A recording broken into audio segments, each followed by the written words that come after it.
అందరికీ వందనాలు. మనం దేవుని మాటల్ని నేర్చుకుంటా ఉన్నాం. పరలోకానికి సమృద్ధి అనే ప్రవేశం మనం పొందుకోవాలి అని అంటే మన జీవితంలో బ్రతికే బ్రతుకులో మనం ఏ క్రమాన్ని వెంబడించడం ద్వారా అది పొందుకోగలము అని చూసుకున్నప్పుడు మనం పేతురు రాసిన 2వ పత్రికలో నుంచి మొదటి అధ్యాయంలో కొన్ని పట్టికగా రాయబడిన విషయాలు మనం చూస్తే ఏం చెప్తుంది అని అంటే, ఆశా నిగ్రహమునందు సహనం కలిగిన వారు అనే విషయం దగ్గర ఉన్నాం ఆ పట్టికలో.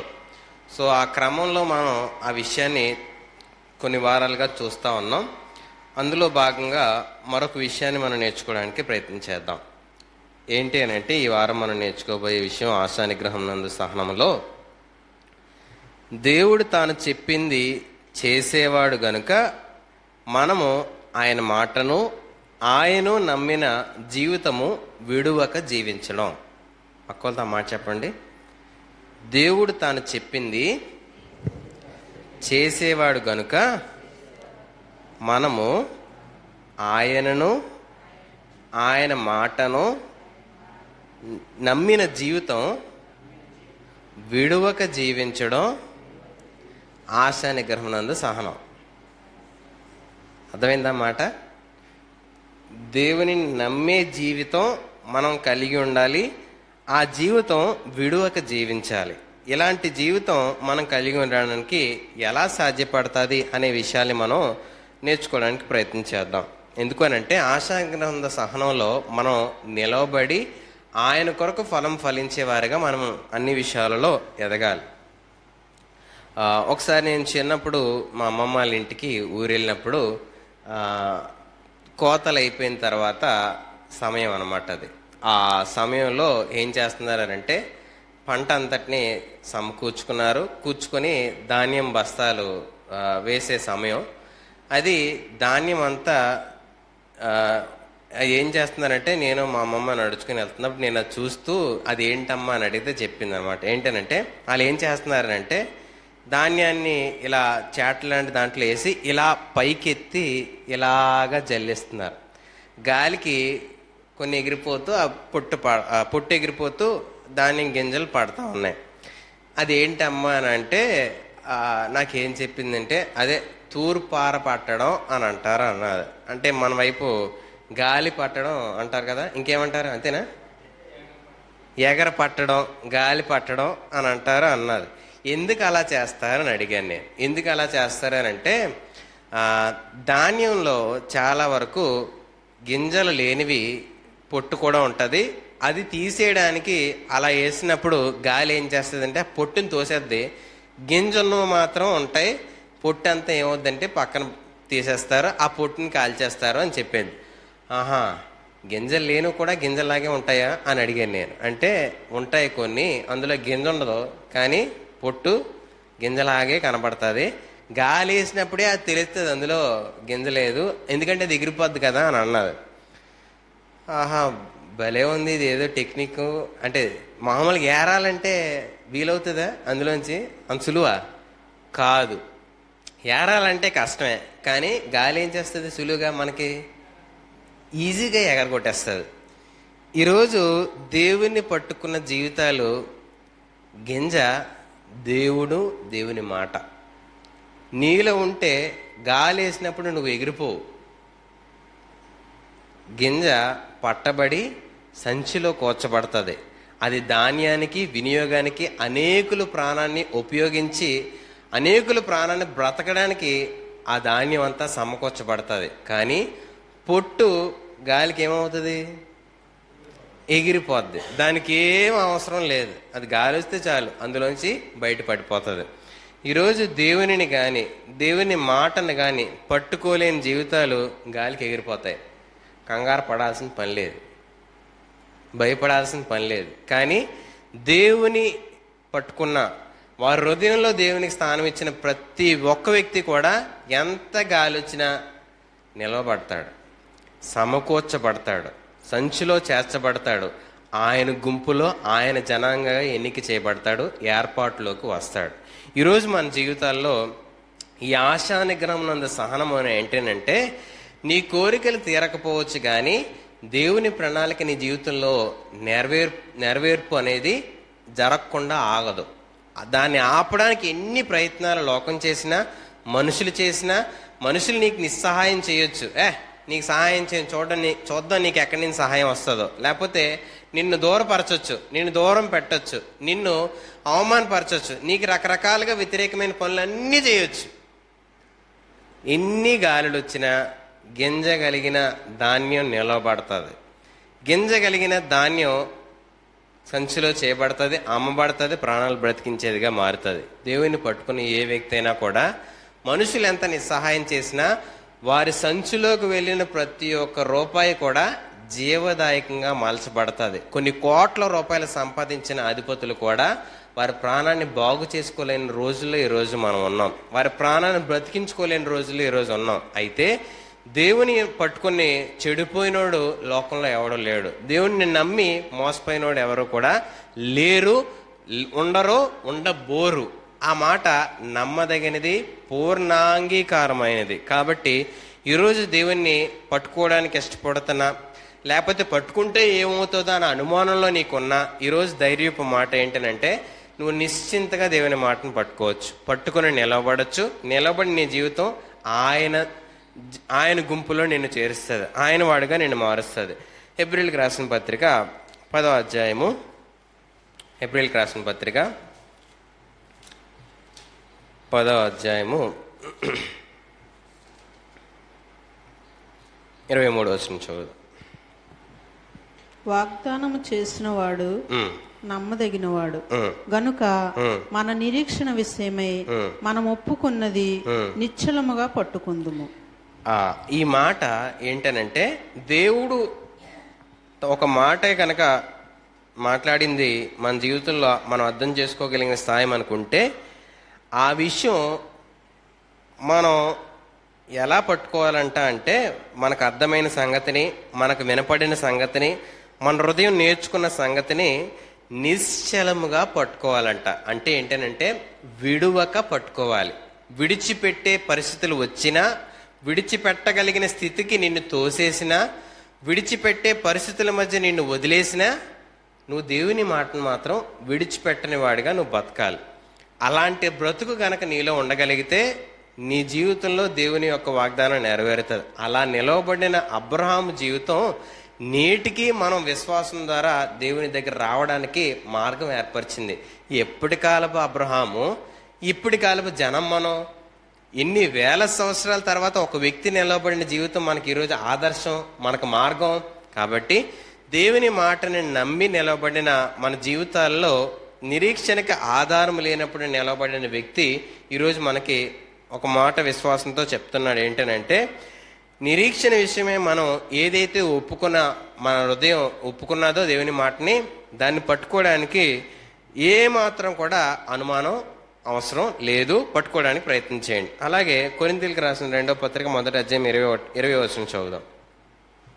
కొరింథీయులకు రాసిన 2వ పత్రిక 1వ అధ్యాయము 20వ వచనం చదువుదాం.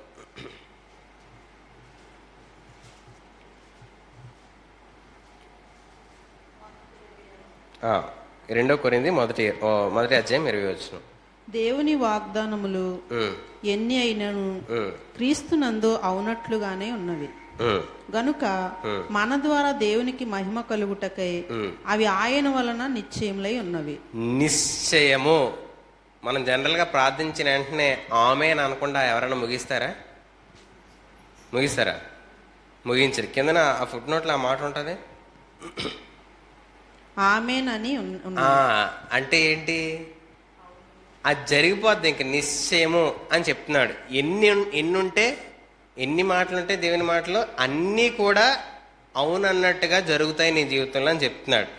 ఎలా జరుగుతాయి అని అంటే నువ్వు నిలవబడితే జరుగుతాయి. నీలో ఆ గింజ దాచుకున్న ధాన్యమూలా నువ్వు ఉండగలిగితే నువ్వు నిలవబడతావు.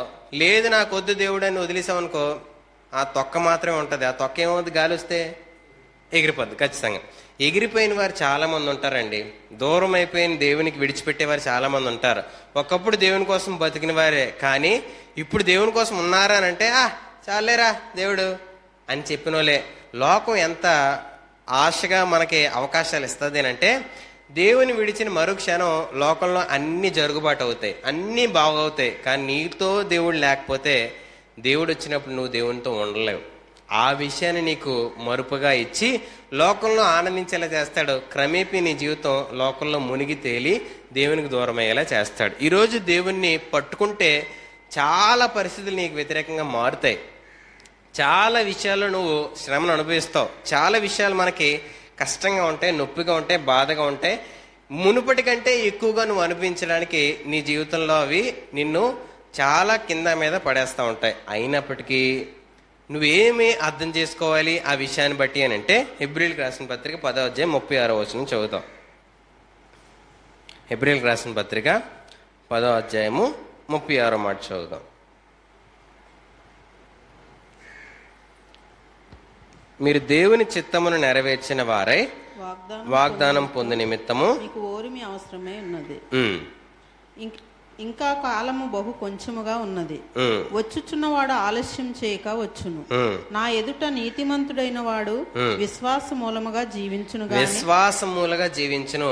నీకు 10,000 వచ్చేస్తే, లేకపోతే 1,00,000 వచ్చేస్తే, 1,00,00,000 వచ్చేస్తే దాన్ని బట్టి నువ్వు బతుకుతావు అని దేవుడు చెప్పడు. లేకపోతే నువ్వు ప్రార్థన చేస్తున్నావు కదా, నీకు జరిగిపోద్ది, అందుని బట్టి నువ్వు బతుకుతావు అని దేవుడు చెప్పడు. లేకపోతే నువ్వు భయపడుతున్నావు కదా, దేవుడు నీకు ఆ భయం తొలగించేస్తాడు, అందుని బట్టి నువ్వు బతుకుతావు అని చెప్పట్లే. లేకపోతే నువ్వేదో ఎదురు చూస్తున్నావు కదా దేవుని దగ్గర, అది వచ్చేస్తుంది, అది జరిగిపోద్ది, అందుని బట్టి నువ్వు బతుకుతావు అని చెప్పట్లేదు. లేకపోతే నువ్వు ఇదా నేను చేయలేను అని అనుకుంటున్నావు కదా, దేవుడు చేసేస్తాడు, అందుని బట్టి నువ్వు బతుకుతావు అని చెప్పట్లే. దేని బట్టి బతుకుతావంట? విశ్వాసాన్ని బట్టి బతుకుతావంట. ఈరోజు దేవునిపై ఆనుకోవడానికి, దేవుని దగ్గర రావడానికి సంగతులు జరిగితే దేవుణ్ణి నమ్మినట్టు కాదు, ఒక మాంత్రికుడిని నమ్మినట్టు. మంత్రగాడి దగ్గరికి వెళ్తారు మనుషులు. ఎందుకు వెళ్తారు? మన జీవితంలో ఏం కోరుకున్నా చెప్తాడు. ఆడు ఏదో మంత్రం వేస్తాడు, చేతిలో చూపిస్తాడు, అరిచేతిలో ప్రపంచాన్ని చూపించేస్తాడు. ఇగో ఇది ఎలా జరుగుతుంది, ఎలా అవుద్ది, నీ భవిష్యత్తు ఎలా ఉంటుంది. అబ్బా పొంగిపోయి ఇంకో 1000 ఇచ్చి ఇంకా చెప్పు, ఇలా చెప్పు, అలా చెప్పు అని చెప్పి సూదిగండ్రతోని మంత్రగాళ్ళతోని మనకు నచ్చింది చెప్తారు. దేవుడు నీకు నచ్చింది చెప్పడు.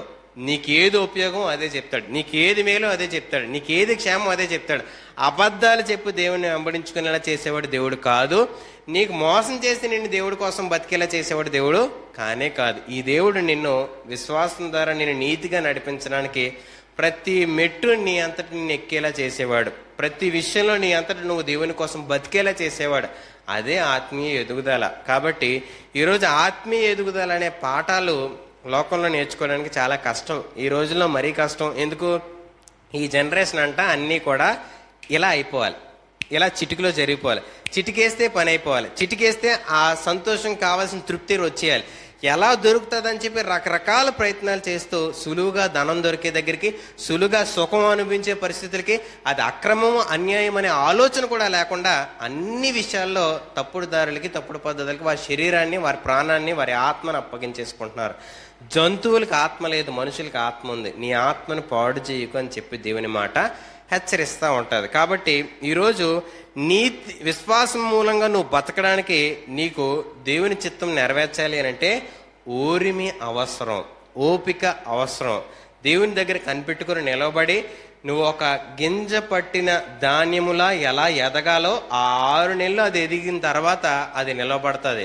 ఈ 6 నెలలు నువ్వు మోసంతో నువ్వు చేసుకుంటే గాలికి ఎగిరిపోతావు.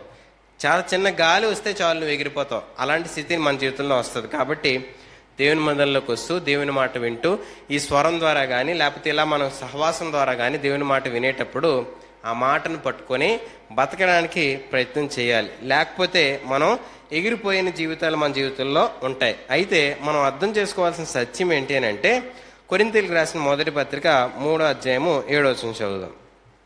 కొరింథీయులకు రాసిన మొదటి పత్రిక 3వ అధ్యాయము 7వ వచనం.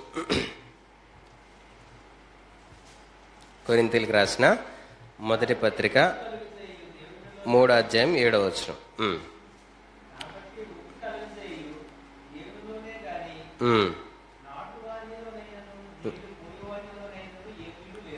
వృద్ధి కలుగజేయు దేవుని వలనే, ఇంకే ఒక్క వ్యక్తి వలన కూడా జరగదు.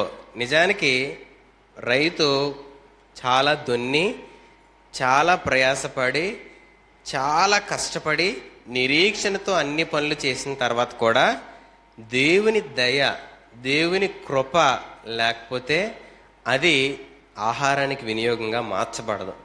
ఎదుగుదల భూమిలో సారవంతంగా దాన్ని మార్చకపోతే అది వృద్ధి చెందదు. దానిలో దేవుని యొక్క పని జరగకపోతే ఆ పొట్టులో గింజ చేరదు. ఈరోజు నీలో దేవుని ఉండాలంటే, దేవుని మాట ఉండాలంటే నువ్వు దేవుని దగ్గరికి వచ్చి ఆయన కృపను అడగాలి. ప్రభా, నేను ఈ పరిస్థితులు ఎదుర్కొంటున్నాను, నాకు సహాయం చేయి. నా మనస్సు, నా ప్రాణము నన్ను క్రిందకి లాగుతున్నాయి. నాలో విశ్వాసం తప్పిపోకుండా దేవుని మాటను విడిచి దుష్ట హృదయం నాలో ఎక్కడైనా ఉంటుందేమో నన్ను బాగు చేయి, నన్ను సరిచేయి, నన్ను నిలవబెట్టు. నీ మాటను పట్టుకొని బతకాలి. వృద్ధి కలుగు చేసిన వాడు నీవే. చాలామంది ఏమనుకుంటారంటే, పలానా చోట పాస్టర్ గారి దగ్గరికి వెళ్తే నేను ఆత్మీయంగా బాగా ఎదిగేస్తాను, ఉపవాసం ఉంటే బాగా ఎదిగేస్తాను, లేకపోతే కానుకిస్తే బాగా ఆత్మీయంగా ఎదగలుగుతాను, నా పంటలో భాగం ఇస్తే బాగా ఎదుగుతుందేమో నా పొలం అని రకరకాలుగా ఆలోచించేవాడు. వృద్ధి కలుగు చేయవాడు దేవుడబ్బా. మనుషుల దగ్గరికి మీరు వెళ్ళి చేయి చాచి వాళ్ళు చెయ్యేస్తే మనకు ప్రార్థన చేస్తే జరిగిపోద్ది అనుకోవడం అంతా మోసం.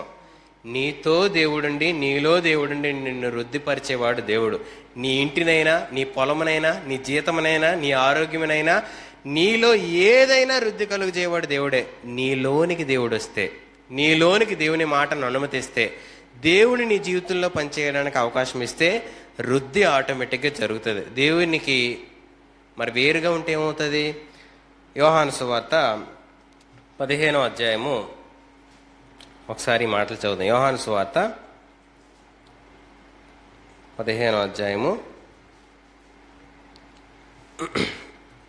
5వ మాట చదువుదాం. యోహాను సువార్త 15వ అధ్యాయం 5వ మాట. ద్రాక్షవల్లిని నేను, తీగెలు మీరు. ఎవడు నా యందు నిలిచిండునో, నేను ఎవని యందు నిలిచిందునో వాడు బహుగా ఫలించును. నాకు వేరుగా ఉండి మీరేమీ చేయలేరు.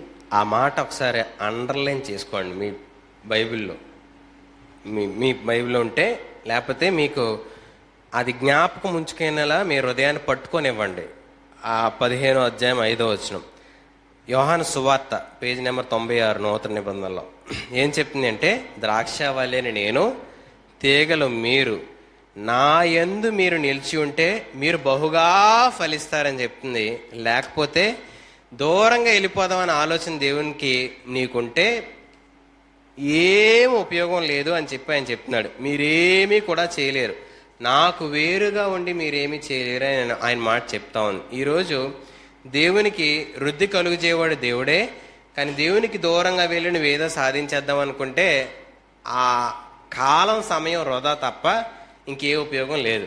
ఇంతకాలం వేస్ట్ చేశానా, ఇంత సమయం వేస్ట్ చేశానా, ఇంత ధనం వృధా చేశానా, ఇన్ని పరిస్థితుల మధ్య నేను ఇంత ఆయాసానికి ఎందుకు వడగొట్టాను, ముందే దేవుని దగ్గరికి వచ్చుంటే, ముందే దేవుని సన్నిధిలోకి వచ్చుంటే, ఆయన సహాయం అడుగుంటే ఎంత బాగున్నో అని అనుకునే పరిస్థితికి దేవునికి దగ్గర రావడానికి నువ్వు దూరం చేస్తున్నావేమో, రాజీ పడుతున్నావేమో, ఇంకా లోకంతో ఆనందిస్తున్నావేమో. దేవుని మాట హెచ్చరిస్తా ఉంది, దేవునికి వేరుగా ఉండి నువ్వేమీ కూడా చేయలేవని చెప్పి. మనుషులకు దూరమైనా పర్వాలేదు, కానీ కొద్ది కాలం తర్వాత నువ్వు ఆ సంబంధాన్ని తిరిగి పొందుకోవడానికి అవకాశం ఉంటుంది. కానీ దేవుని దగ్గర నువ్వు దూరం అయితే అది చాలా నష్టాన్ని మనకు చేకూరుస్తుంది. అలాగని మనుషులకు దూరం అవ్వని నా ఉద్దేశం కాదు, కానీ మనుషులకు దూరం అయితే నువ్వు దూరం చేయకపోవచ్చు, కానీ మనుషులు దూరం నిన్ను దూరం చేయొచ్చు. అది నీకు పర్వాలేదు, కొద్ది కాలానికి వారు నీ ప్రేమను అర్థం చేసుకుంటారు. కానీ నువ్వు దేవునికి ఏ రోజు కూడా దూరం అవ్వద్దు. నీ జీవితంలో దేవుడు దూరం అయ్యాడు అనిపించే పరిస్థితులు చాలా రావచ్చు. అది ఎలా అనిపించవచ్చు అని అంటే, మనం ఎదురు చూసేది జరగనప్పుడు, మనకు అనుకున్నది వ్యతిరేకంగా జరిగినప్పుడు అలా అనిపించవచ్చు. కానీ దేవుని విడిచిపెట్టే మనసు మనలో ఎక్కడైనా ఉంటుందేమో, దేవునికి వ్యతిరేకమైన అడుగులు వేసే జీవితం ఎక్కడైనా ఉంటుందేమో మనల్ని మనం పరీక్షించుకోవాలి. ఒక 5 మాటలు మనం ఆలోచించి దేవుని మాటని నమ్మిన జీవితాలు మనలో ఉన్నాయా లేదా అని చెప్పి పరీక్షించుకుందాం. మొదటిది ఏంటనంటే, మీ పక్కలతో ఈ మాట చెప్తా, ఆ విషయాన్ని వినండి. నీ జీవితంలో జరుగుతున్నది ఏది కూడా దేవుని మాటలకు సంబంధించిందిగా అనిపించకపోవచ్చు. అంటే దేవుడు నీతో చెప్పినా, దేవుడు నీకు వాగ్దానం చేసిన పరిస్థితిగా ఏది అనిపించకపోవచ్చు. అయినా ఆయనతోనే సాగిపోవాలి ముందుకు, విడిచిపెట్టక ఆయనతోనే ముందుకు సాగిపోవాలి. నీ జీవితంలో జరుగుతుంది ఏది కూడా దేవుని మాటకి సంబంధించిందిగా అనిపించకపోతే ఆయనతో నడవడం సులువా కష్టమా? సులువుగా ఉంటుందా కష్టంగా ఉంటుందా? ఏ దేవుడు అన్నాడు ఇచ్చేప్పుడు బహుగా ఫలిస్తాడు, దీర్ఘంతో చదివాడు బైబిల్, ఇది చూస్తే అన్నీ కూడా ఏది ఫలింపు కాదు కదా. భూమి విత్తనం పడినా అది పడిందా లేదా, పైరు వచ్చిందా లేదా, ధాన్యం ఎప్పుడు వస్తుంది, ఆహారంగా ఎప్పుడు మార్చబడుతుంది, అసలు పైరే రావట్లేదు, ఇవేమో ఎలాగంటాడు, అన్ని వ్యతిరేకంగా. ఏంటిది? దేవునితో నడుస్తామా? యోసేపుకి వచ్చిన కాలం ఒకటి ఏమొచ్చింది, అతని పనులు నిలవబడింది, అన్ని పనులు ఏమయ్యాయి, కింద పడ్డాయి. అంటే అందరికీ పైగా ఉంటాడు అన్నట్టుగా వచ్చింది కాల. తర్వాత అంతా ఏం జరిగిందండి, గోతులోకి వెళ్ళిపోయాడు. అతడు ఎవడో కనబట్టలే, అందరూ పైన ఉన్నారు. అతనికి వచ్చిన కాలేమో ఇతడు నిలబడ్డాడు, అందరూ కింద పడ్డారు. కానీ జరుగుతున్న స్థితి ఎలా ఉంది అతని జీవితంలో, ఇతడు గోతులో ఉన్నాడు, అందరు పైన ఉన్నారు. నిరీక్షణ కోల్పోయాడా? ఏ రోజైనా దేవునికి వ్యతిరేకంగా బతకడానికి ప్రయత్నం చేశాడా? జైల్లోకి వెళ్ళినా నీతో దేవుడు ఉన్నాడు జైలు అధికారి చెప్పాడు, అరే బాబు నీతో దేవుడు ఉన్నాడు రా బాబు, ఈ జైలు అంతా నిన్ను చూసుకొని చెప్పి జైలుని అప్పగించేశాడు ఆయనకి. ఈ రాజు అధిపతి ఇంట్లో చేరిన తర్వాత ఇంట్లో ఏముందో లేదో అని విచారణ చేయకుండా ఇల్లంతటినీ ఆయనకి అప్పచెప్పేశాడు. ఈరోజు మన జీవితంలో అన్ని దేవుడు చెప్తున్న విషయాలకి ఏది సంబంధించినదిగా జరగకపోయినా దేవుణ్ణి పట్టుకొని నువ్వు దేవునితో నిలవబడగలిగితే నీకు అప్పగించబడతాయి. నువ్వు పనిచేసే దాసుడుగా ఉంటే తాళాన్ని నీకు అప్పగించబడతాయి. లేకపోతే నువ్వు నమ్మకస్తుడిగా ఉంటే నువ్వు రాజుల ఎదుగు తేబడతావు. నువ్వు యథార్థంగా బతకగలిగితే నిన్ను బట్టి నీ దేశం, నీ గ్రామం ఆశీర్వదించబడుతుంది. కానీ దేవుణ్ణి పట్టుకొని నడిచే అడుగులు నీ జీవితంలో ఉండాలి. ఎప్పుడు నీకన్నీ ఇలా జరుగుతుంది, ఇలా అవుతుంది అంటే దేవుడు నాతో ఉన్నాడు అని ఏది అనిపించదు. కానీ దేవుణ్ణి పట్టుకొని నడిచే అడుగులు మనం వేసేవారిగా ఉండాలి. రెండోది ఏంటంటే, నువ్వే రోజు దేవునికి వ్యతిరేకంగా బతకలేదు, కానీ నీ జీవితంలో అన్నీ వ్యతిరేకంగానే జరుగుతాయి. ఆయనతోనే సాగిపోవాలి విడవక. నువ్వు ఏ రోజు కూడా దేవునికి వ్యతిరేకంగా బతకలేదు, కానీ నీ జీవితంలో అన్ని వ్యతిరేకంగా జరుగుతున్నా ఆయనతోనే సాగిపోవాలి విడవక. సాగిపోతామా ఆయనతోనే? నేనేం తప్పు చేశాను చెప్పమని దేవుడిని, నేనేం వ్యతిరేకంగా చేశాను చెప్పమని దేవుడిని. నేనేం తప్పు చేశానా, పాపం చేశానా, దేవుడికి ఏదైనా అన్నానా, అవమానంగా ఏమైనా బతికానా, ఏ పాపం ఉంది నాలో నాకు ఇది జరగడానికి, ఏం తప్పు ఉంది నా జీవితంలో ఇది అవ్వడానికి, ఏ రకంగా దేవుడు నన్ను ఇలా చేశాడు అని నీకు అనిపించినా దేవునితో నడిచే జీవితానికి నిన్ను నువ్వు అప్పగించుకోవాలి. యోబు జీవితంలో స్నేహితులు వచ్చి ప్రోత్సహిస్తున్నారా కిందకి లాగుతున్నారా? వచ్చి నువ్వు ఏ తప్పు చేయకపోతే దేవుడు ఎందుకు ఇలా ఇస్తాడు నీకు, నువ్వు ఏ వ్యతిరేకమైన చేస్తే దేవుడు ఎందుకు ఇలా ఇస్తాడు, నీ ఇన్ని రకాలు మాట్లాడుతున్నావు. బాబు దేవుడు అంటే ఇష్టంగా బతికేవాడిరా, నేను నా కన్ను ఏ రోజు పాపం చేయలేదురా. ఒకడు దుఃఖంలో ఉంటే వాడికి అన్నం పెట్టాను, తండ్రి లేని వాడు ఉంటే నేను ఆదరించాను, వాడికి కాలు బాగోకపోతే నేను బాగు చేశాను, ఆ ఊర్లో నెమ్మది లేదంటే ఆ నెమ్మది కలిగించే పరిస్థితులన్నీ ఏర్పాటు చేశాను రా. అరే నా బతుకు నాకు తెలుసురా బాబు, దేవుడు అంటే నాకు తెలిసినట్టుగా మీకు తెలియదురా అని ఎంత మొత్తుకుంటున్నా స్నేహితులు కిందకే లాగుతున్నవారు. ఎంత గొప్ప మాట ఉంటుందంటే ఒకసారి ఆ మాట చూద్దాం. యోబు మొదటి అధ్యాయము, యోబు మొదటి అధ్యాయము 5వ వచనం చదువుదాం. వారి వారి విందు దినములు పూర్తి కాగా యోబు తన కుమారులు పాపము చేసిరని పాపము చేసి తమ హృదయములలో దేవుని దూషించరేమో అని. దూషించిరేమో అంటే చేశారనా, చేసి ఉండొచ్చనా? చేసి ఉండొచ్చేమో. ఎక్కడైనా ఏదైనా తేడా చేశారేమో, జరిగిందేమో అని అనుకుని దేవుని దగ్గరకు వచ్చి, అయ్యా బాబు నా పిల్లలు ఎక్కడైనా అలా నడిచారేమో, అలా చేశారేమో, వాళ్ళ తలంపుల్లో ఎక్కడైనా చెడు ఉందేమో అని దేవుని దగ్గరికి వచ్చి మొర్ర పెట్టగలిగిన స్వభావం యోబుది. అలాంటి జీవితంలో అతడికి అన్ని వ్యతిరేకంగా జరుగుతున్నాయి. తప్పు చేసినోడు కాదండి యోబు, చేసింది జరిగిందేమో అని చెప్పి దేవుని దగ్గర విజ్ఞాపన చేయగలిగిన మనస్సు అంత యథార్థవంతులు. అందుకు దేవుడు అతని గురించి సాక్ష్యం చెప్పాడు, అరే లోకమంతా తెలుసుకోండి, అతని వంతు యథార్థవంతుడు లేడు, అతనికంటే న్యాయవంతుడు ఎవడు లేడని దేవుడే సాక్ష్యం ఇచ్చాడు. కానీ అతని జీవితంలో జరుగుతున్నవన్నీ కూడా వ్యతిరేకమైనవే. కానీ ఏ రోజు కూడా దేవుని దూషించడానికి ఇష్టపడలేదు. అతడు చెప్పిన ఒకటే మాట ఏంటంటే, నేను 21వ వచనం మొదటి అధ్యాయం, నేను నా తల్లి గర్భములో నుండి దిగంబర్నే వచ్చి తిని దిగంబర్నిగానే అక్కడికి తిరిగి వెళ్ళేదను. యెహోవా ఇచ్చెను, యెహోవా తీసుకుని పోయాను, యెహోవా నామమునకు స్తుతి కలుగునుగాక. ఎవరు చెప్తారండి లోకంలో? ఎవరు పలకగలరు? అంత దమ్ము కలిగిన జీవితం ఎవరికి ఉంటుంది లోకంలో? యోబు అలా బతికాడు. అన్ని అనుకూలంగా జరిగినప్పుడు కాదు, అనుకూలంగా దేవునికి బతికిన వ్యతిరేకమైన పరిస్థితులు తన జీవితంలోకి అనుమతించబడినప్పుడు ఆయన చెప్తున్న మాట, దేవునికే స్తుతి కలుగును గాక. నేను ఈ భూమి మీదకి వచ్చినప్పుడు శరీరం మీద ఏమీ తీసుకురాలేదు, వెళ్ళిపోయేటప్పుడు అలాగే వెళ్ళిపోతాను. ఏం సంపాదించుకున్నానని ఏం పట్టుకెళ్ళిపోగలను? ఏం సమకూర్చుకున్నానని ఏం దేవుని దగ్గర తీసుకెళ్ళిపోగలను? ఏది పట్టుకెళ్ళలేనే, అన్నీ వదిలేసి వెళ్ళిపోవాల్సిందే. దేవుడు తీసేశాడు, అది ఆయనకి ఇష్టం అని అంగీకరించగలిగాడు. ఈరోజు కొన్ని పోతే ఏడుస్తాం, కొన్ని వచ్చినవి మనకు నచ్చకపోతే ఏడుస్తాం, కొన్ని మన జీవితంలోకి బహుమానంగా ఇచ్చినవి కూడా మనకు దుఃఖాన్ని కలిగిస్తాయి. అంటే మగపిల్లాడు పుట్టాలనుకున్న ఆడపిల్ల పుట్టించింది అనుకో, అప్పుడు ఎలా ఉంటుంది? అమ్మో అది నరకమే. ఇంకా అదేంటో ప్రాణం తీసుకునే అంత దుఃఖం వాళ్ళ జీవితాల్లోకి వస్తూ ఉంటాయి. ఆలోచించి మనం అర్థం చేసుకోవాల్సిన సంగతి ఏంటనంటే, నీకు ఇచ్చినా నువ్వు ఏడుస్తున్నావు అని అంటే మరి ఇంకా పోతే ఉంటావా దేవునితో? పోగొట్టుకున్న తర్వాత దేవునితో బతుకుతావా? ఆలోచించండి. వ్యతిరేకంగా ఏది జరిగినా నీలో న్యాయం ఉందా లేదని పరిశీలించుకొని దేవునికి ఇష్టంగా బతకడానికి అడుగులు వేయండి. అలా బతికిన నీ జీవితంలో నీ ద్వారా నువ్వు నడవగలిగితే అనేకులు ఆ విషయాల్లో, ఆ మార్గంలో, ఆ దారిలో నడవగలుగుతారు. ఒక తరాన్ని బాగు చేసేవాడిగా నువ్వు మారగలుగుతావు. రెండో విషయం అది. మొదటి విషయం నేర్చుకున్నావు, నీ జీవితంలో ఏది నీకు సంబంధించిందిగా జరగకపోయినా ఆయన్నే వెంబడించాలి, సాగిపోవాలి ఆయనతో విడువక. రెండోది, నువ్వు ఏ రోజు దేవునికి వ్యతిరేకంగా బతకపోయినా, అన్ని నీకు వ్యతిరేకంగా బతుకుతున్నా సరే ఆయన్నే పట్టుకొని సాగిపోవాలి విడువక.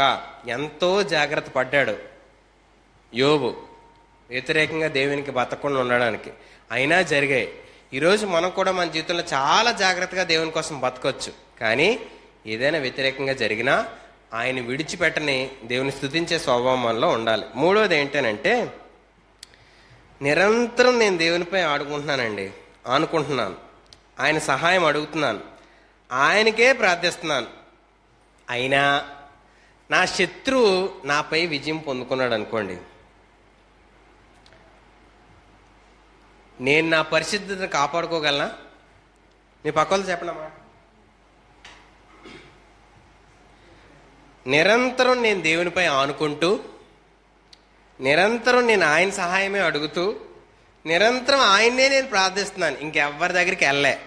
అయినా నీ శత్రువు నీ పైన విజయం పొందుకుంటే నువ్వు పరిశుద్ధంగానే ఉంటావా అని జారిపోతావా? మీ పక్కలు అడగండి, ఏం చెప్తారు? నువ్వు దేవుని మీదే ఆనుకుంటున్నావు అమ్మా, దేవుని దగ్గరికే వచ్చి నీ బాధ అంతా, నీ గోడంతా చెప్పుకుంటున్నావు. మనుషులు నమ్ముట అది వ్యర్థం అని బైబిల్ చెప్పింది కాబట్టి నేను దేవుణ్ణే ఆనుకుంటాను, దేవుని దగ్గరికే వస్తాను, దేవుణ్ణే నమ్మి జీవిస్తాను అని నువ్వు దేవుని దగ్గరికి వచ్చి నీ ప్రార్థన, నీ విజ్ఞాపన అన్నీ కూడా దేవునికే తెలియపరుస్తూ ఉంటే నీ శత్రువు నీ మీద జయం పొందేసుకున్నాడు. నువ్వు అనుకున్నావు నేను నమ్మకంగా దేవునికి బతికాను, దేవుని సహాయం అడుగుతున్నాను, నా అనుకున్నవన్నీ జరుగుతాయని నేను దేవుని దగ్గరికి వచ్చాను, కానీ నీ శత్రువు జయం పొందితే అయినా ఆ యథార్థమైన, ఆ పరిశుద్ధమైన జీవితాన్ని మానకుండా బతుకుతావా? ఎక్కడో లాగుతుంది ప్రాణం. ఏటి లాభం, ఏటి ఉపయోగం, ఏటి మేలు? నాలాగ ఎవడని బతికాడు ఏంటి? నేనేమన్నా అసలు రాజీ పడ్డాను ఎక్కడ? చూడు అక్కడ అందరూ అలాంటి గెంతులు వేసుకుంటూ అలా అవమానకరంగా బతికినా నేను నా నోట్లో కానీ, నా తలంపుల్లో కానీ నేను ఆ చెడు ఆలోచన పెట్టుకోలేదు. దేవుని కోసం బతకాలని ప్రార్థన చేసి ఆ రోజు ఏడిచి, ప్రభా లోకంలో నా ప్రజలు పాడైపోతున్నారు, రాజీ పడుతున్న బతుకుల్లో వారు బతుకుతున్నారని ఏడ్చాను. అలాంటి నా జీవితంలో ఇలాంటి స్థితి రావచ్చా అని నువ్వు అడగచ్చు. కానీ దేవుడు నువ్వు గింజ పట్టిన ధాన్యంలా ఉండాలని, గాలొస్తే నువ్వు నిలవబడాలని, నీలో దేవుడు ఉన్నాడని చూపించాలని లోకానికి తెలియపరుచుకున్న సందర్భం. ఓర్మి అవసరమై ఓపిక పట్టగలిగితే, సహించగలిగితే, నీతో దేవుడు ఉన్నాడు వాళ్ళు చెప్తారు, నువ్వు దేవుని సంబంధమైన వాళ్ళు చెప్పగలుగుతారు. అలాంటి జీవితానికి దేవుడు నీకు బహుగా ఫలించే జీవితం నీ ముందుంది. ఓపిక, ఓర్మి అవసరం. దానియేలు జీవితంలో ఒక మాట చదువుదాం. దానియేలు మొదటి అధ్యాయము, దానియేలు మొదటి అధ్యాయము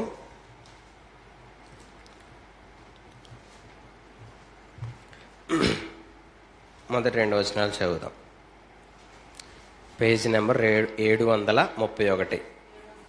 మొదటి అధ్యాయం 1-2 వచనాలు.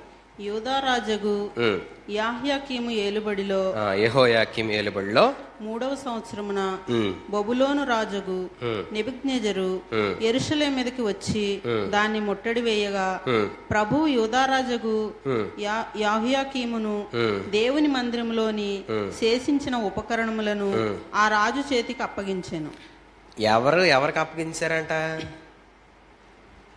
ఇశ్రాయేలు ప్రజల మీదకి యెహోయాకీము రాజు యుద్ధానికి వస్తే దేవుడు ఆ ప్రజలకి ఇశ్రాయేలీయుల పైన విజయం ఇచ్చేశాడు. అంటే శత్రువు విజయం పొందేసుకున్నాడు.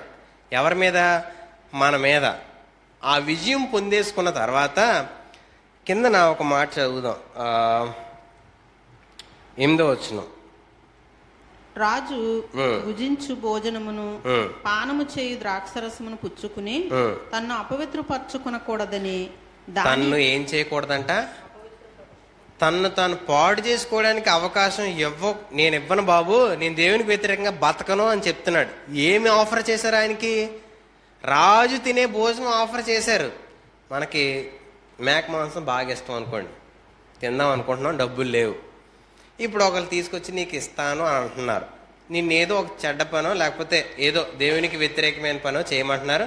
చేస్తే నీకు ఒక మేకని కోసిచ్చేస్తారు, మీకు బలి ఇచ్చినట్టు నీకు ఇచ్చేస్తాను అన్నారు. అది తినడానికి ఇష్టపడతావా? నా ఇష్టం కాదు, దేవుని కోసం బతుకుతాను, దేవుని ఇష్టం కోసం బతుకుతాను, దేవుని ఆలోచన నెరవేర్చుకోవాలని బతుకుతాను. నా ఆహారం తినకపోతే చచ్చిపోతాం ఏంటి? అదే ఆహారం అంటే మేకమాంసం తినకపోతే చచ్చిపోతాం ఏంటి? లేకపోతే ఇంకేదో నువ్వు కోరుకొని దొరికిపోతే చచ్చిపోతాం ఏంటి? బతకగలను.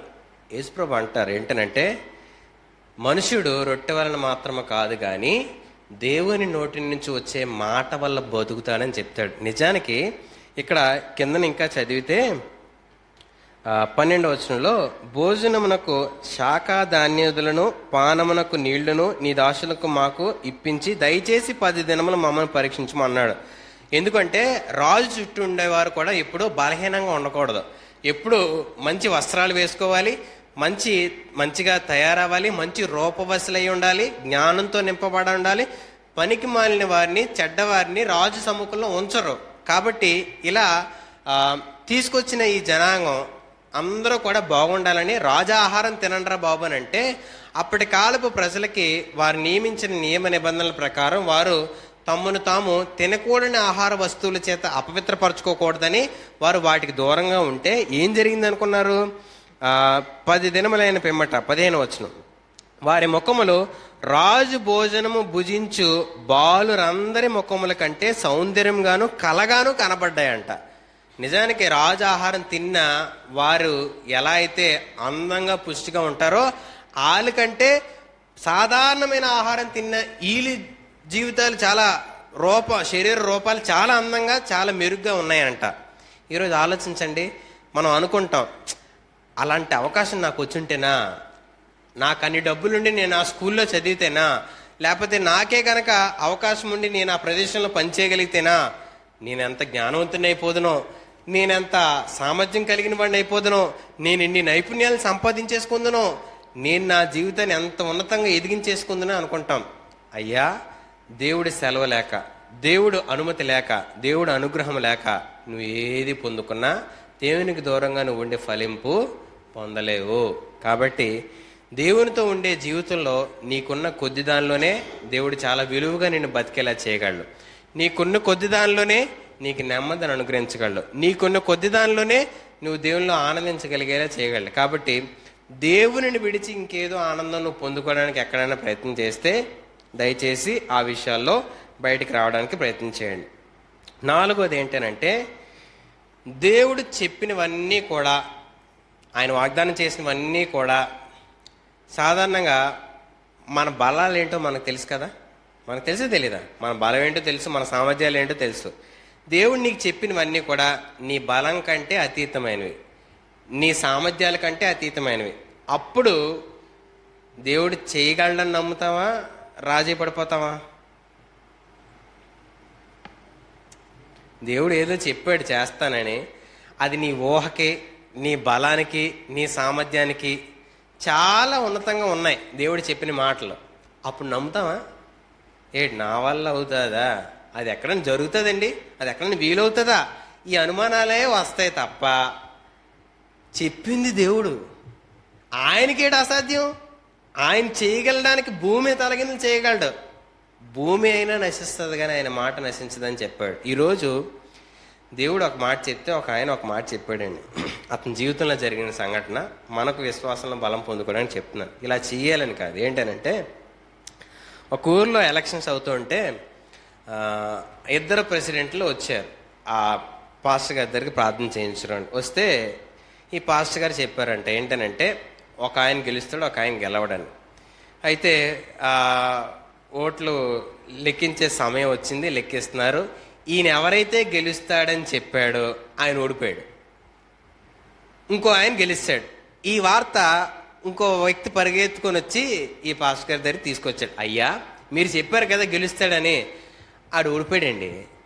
ఎవరైతే ఓడిపోతాడన్నారో ఆడు గెలుస్తాడండి అని చెప్పి, ఇగో నువ్వు మాట చెప్పావు కదా అది పోయింది అని చెప్పి చాలా చులకన మాట్లాడుతున్నా. ఈయన ఒకటే మాట్లాడినాడు అంటే ఏంటనంటే, నాకు చెప్పింది దేవుడు, ఆడు ఓడిపోతాడు, ఈడు గెలుస్తాడు అన్నాడు.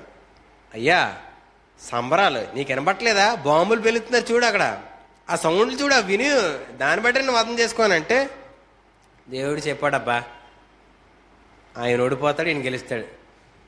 ఈయనకి మెంటలా నాకు మెంటలా అని ఆయన అనుకుంటున్నాడు. ఈలోపు మరొక వ్యక్తి వచ్చి చెప్పాడంట, బాబు ఇంకో బాక్స్ ఉండిపోయిందంట, అది లెక్కెత్తున్నారు, ఆ బాణసంచ వేస్ట్ అయిపోయింది అనుకుంటున్నారు, ఏదైనా లీడ్లో ఈయనే ఉన్నాడు కాబట్టి ఈయనే గెలుస్తాడు అంటున్నారు. 5 ఓట్ల చేత ఓడిపోయాడండి ఆయన. దేవుని మాట ఈ వ్యక్తి నమ్మాడు. ఎన్ని మోసపూరితమైన మాటలు ఎంతమంది పరిగెత్తుకొని వచ్చి చెప్పినా ఈయన ఎవరిని నమ్మాడు? చెప్పిన దేవుడిని నమ్మాడు, చేయగలిగిన దేవుడిని నమ్మాడు.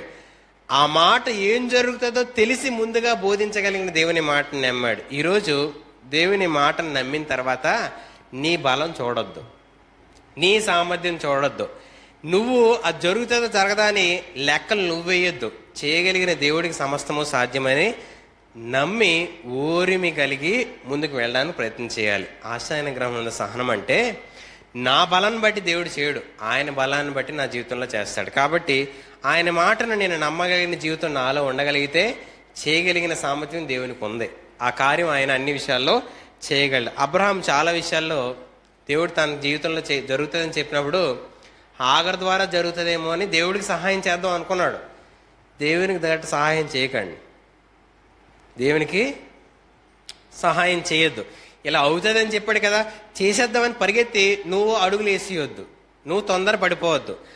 ఆయన చెప్పాడంటే జరుగుతుంది, జరగలేదు నీ తదనంతరం తరంలో అయినా జరుగుతుంది. కాబట్టి నువ్వు తొందరపడి కానీ, లేకపోతే నీకేదో తెలుస్తుంది, నీకేదో ఆ నడిపింపు వస్తుందని కానీ నువ్వు పరిగెత్తావా, అది మేలు కంటే నష్టం జరుగుతుంది. కాబట్టి ఆయన చెప్పింది ఆయన అనుకూలమైన సమయంలో అనుకూలమైన పద్ధతిలో చేస్తాడు. కాబట్టి ఓపికతో ఆ విషయాల్లో ముందుకెళ్దాం. ఆఖరిగా ఏంటనంటే, నెరవేర్పుకి నీ జీవితంలో జరగకపోయినా ఆయనతోనే సాగిపోవాలి. మీ పక్కలతో మాట చెప్పండి, ఇది అవసరం. దేవుడు చెప్పింది నీ లైఫ్లో జరగకపోవచ్చు, మీ జీవితంలో జరగకపోవచ్చు, ఆయనతో సాగిపోతామా? సాగిపోతారా సాగిపోరా? సాగిపోతారా? సులువా కష్టమా? ఏటండి, వస్తుంది బహుగా ఫలిస్తారని చెప్పి ఆఖరికి నువ్వు పొందుకోవా అంటున్నారు. ఇది ఎక్కడ న్యాయం? అన్ని మాటలు మీకు కావాల్సినవన్నీ కూడా దగ్గర రాసుకొని మాకు చెప్పేస్తున్నారు. ఇలాగైతే ఎవడు బతుకుతాడు? లోకంలో కొన్ని సంగతులు మనకి చాలా జ్ఞానం కనువిప్పు చేస్తాయి. ఏంటనంటే, ఆంధ్ర రాష్ట్ర అవతరణకి ఎలా వచ్చింది అని అంటే, ఒక వ్యక్తి చనిపోయాడు. 52 రోజుల నిరాహార దీక్ష చేసి మరణించిన కొద్ది దినాలు కదా, సంవత్సరాలకి, 3 సంవత్సరాలకి అది గుర్తించి ఆంధ్ర రాష్ట్రం అవతరించిందంట. చూడగలిగాడా ఆయన? చచ్చిపోయిన వ్యక్తి చూడగలిగాడా? చూడలేదు. చచ్చిపోయిన తర్వాత అది జరిగింది. ఈరోజు దేవుని కోసం బతికే వ్యక్తి మరణించిన తర్వాత ఆ ప్రదేశం, ఆ కుటుంబం, ఆ జీవితం అనేకులకి దీవెనకరంగా మారుతుంది. ఆ ఓపిక ఏంటి అనంటే, ఆ ఓరిమి ఏంటి అనంటే, దేవుడు నాకు అర్థమైపోయాడు, అర్థం అవ్వలేని వారి కోసం నేను బతుకుతానన్న బ్రతుకు నీ జీవితంలో ఉంటే అది ఆశా నిగ్రహం అన్న సహనం.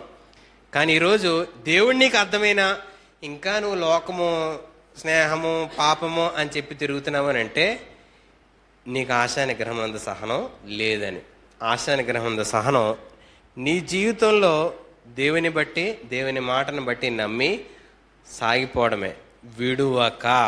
అలాంటి జీవితానికి మనం వెళ్ళాలని దేవుని ఆశ. అలా బతకడానికి మనం దేవుని సహాయాన్ని అడుగుదాం. ప్రార్థన చేసుకుందాం.